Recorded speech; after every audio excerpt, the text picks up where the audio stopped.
Nagaan Waaqayyoo iddoo jirtan hundumaatti isiniif haa baay'atu. Amma sa'aatii kana viidiyoo haaraa qabadeen isiniif dhiyaadhee jira. Ergaan ani irratti dubbachuu barbaade nagaa Waaqayyoo keessa jiraachuu jechuudha. Yookiin immoo akkamittiin akka nagaa Waaqayyoo experience jireenya keenya irratti goonu isinitti dubbachuun barbaade. Isa dura garuu viidiyoo kana yeroo hundumaa viidiyoowwan haaraa garaa argachuudhaaf subscribe gochuu hin dagatinaa isin jechuun barbaada. Hiriyoota keessaniif, obboloota keessaniif, namoota sagalee misraachoo dhaga'uun irra jiraatu hundumaaf share gochuu hin dagatinaa jechuun barbaada. Waaqayyo isin haa eebbisu. Akkuma beekamu namoonni baay'een jireenya keessatti ergi born again yookaan immoo kiristaanummaa jalqabanii booddee nagaa dhabuudhaan namoonni baay'een hin beekamu. Sababii nagaa dhabuu isaanii garuu hin beekan namoonni baay'een. Akkamittiin nagaa Waaqayyoo keessa jiraanna? Qabxii tokkoffaan waa'ee waan kamiyyuu yaadda'uu dhiisuu. Waa'ee waan kamiyyuu yaadda'uu dhiisuu kan nuti dandeenyu keessaa tokko waa'ee waan nyaannu, waa'ee waan dhugnu, waa'ee waan uffannu yaadda'uu dhiisuu. Sagaleen Waaqayyoo yeroo dubbatu waa'ee simbirroota qilleensa naanna'anii qilleensa keessa naanna'anii fakkeenya fudhatee nutti taasisaa. Kanaaf iyyuu nuti immoo isaanirra akkuma macaafni dubbatu isaanirra gatiin keenya guddaa akka ta'e nutti dubbata. Kanaaf iyyuu jireenya keenya irratti hammam yoo yaaddofne, hammam yoo dhiphanne, hammam yoo jireenya keenya sodaanne jireenya keenya irratti umurii gabaabduu ishee dabaluu hin dandeenye. Kanaaf waa'ee waan tokkooyyuu yaadda'uu dhiisuutu nurra jiraata. Sagaleen Waaqayyoos Wangeela Maatiyos boqonnaa 24:23 akkasuma nuun jedha. Kanaaf isaan isinitti himaa waa'ee jireenya keessaniif waan nyaataniif yookaan waan dhugdaniif yookiis dhagna keessanii waan uffataniif yaadeenaa jireenyi nyaata irraa dhagnis uffata irra hin caala jedhamitiire. Simbirroota qilleensa keessan balali'an ilaalaa isaan hin facaasanii naamanii gombisatti isin galchanii garuu abbaan keessan inni waaqarraa isaan hin soora. Egaa isin immoo isaan irra guddaa hin caaltanire. Isin keessaa namni tokko hammam yaadda'u illee bara jireenya isaatiitti yeroo gabaabaa dabalachuun kan danda'u jiraare. Waa'ee uffataa immoo maaliif yaadda'uuf ture? Mee dararoonni bakkee attamitti akka biqilanii guddatan ilaalaa.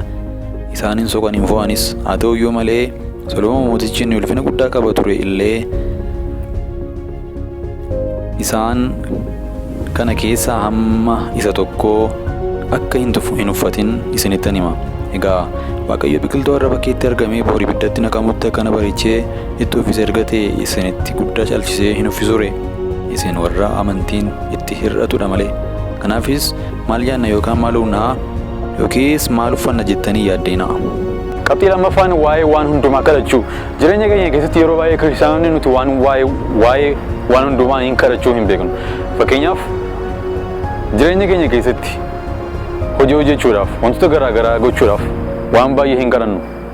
Wantoota nu yaaddisan, wantoota nu sodaachisan, wantoota nuti gara fuulduraatti sodaannu waa kadhanna. Kun immoo ta'uu nurra hin jiraatu. Sagalee Waaqayyoo waa'ee waan hundumaa akka nuti kadhannu nu gorsa. Sagaleen Waaqayyoo waa'ee waan hundumaa akka nuti kadhannu nu gorsa. Filiphisiyoos boqonnaa 4:6 irratti waan hundumaatti Waaqayyoon kadhadhaadha. Himataaf kadhataan akkasumas galataanii waa'ee waan hundumaatti Waaqayyo duratti akkan himatan Waaqayyo duratti beekamtii akka nuti gochuu qabnu nutti hima malee akka nuti yaaddofnu nutti hin himu. Kanaaf waa'ee waan hundumaa jireenya keenya keessatti kadhachuu hashaakalu tuffachuun nurra jiraatu jechuudha. Keenyaaf barnoota irratti, deemsa irratti, travel gochuu irratti, toorii irratti, bashannana ba'uu irratti waa'ee waan hundumaa kadhachuutu nurra jiraata. Waa'ee barumsaa, waa'ee gaa'elaa, waa'ee maatii duwwaa kadhachuun nurra jiraatu.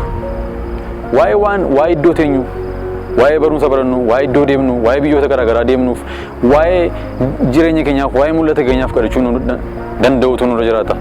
Waa'ee waan hundumaa kadhachuu danda'utu nurra jiraata. Qabxii sadaffaan waan feetu hundumaayyuu Waaqayyotti himi. Jireenya keenya keessatti waan feenu hundumaa waan yaadne, waan gochuu barbaannu, waan fudhachuu barbaannu, waan gaafachuu barbaannu, wanta jireenya keenya keessatti hawwinu hundumaayyuu Waaqayyoon kadhachuu danda'utu nurra jiraata. Sababni isaas Waaqayyoo waan hundumaayyuu akka nuti isa gaafannu barbaada. Waaqayyoo waan hundumaayyuu akka nuti isatti haasofnu barbaada. Waaqayyoo rileeshinii keenya isaa wajjin akka nuti jabeessinu barbaada. Kanaaf waan hundumaayyuu Waaqayyoon itti haasofuu danda'utu nurra jiraata.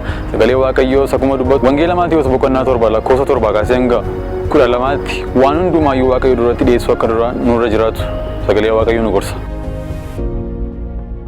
Qabxii afuraffaan nuti beekuun nurra jiraatu waan Waaqayyo sii godhe hundumaattiyyuu galateeffachuu danda'utu sirra jiraata. Tokkoffaa Tasaloniqee boqonnaa 5:13 irratti waan hundumaattiyyuu akka nuti gammaduu ta'uu dandeenyu nutti hima. Jireenya keenya keessatti wanta dhabne caalaa wanta nuti qabnu baay'eedha. Iji keenya yoo nuuf baname jechuudha. Kanaaf wanta dhabne yookaan qaawwaa qabnu lakkaa'uu dhiisnee wanta qabnu irratti xiyyeeffannee Waaqayyoon galateeffachuu danda'utu nurra jiraata.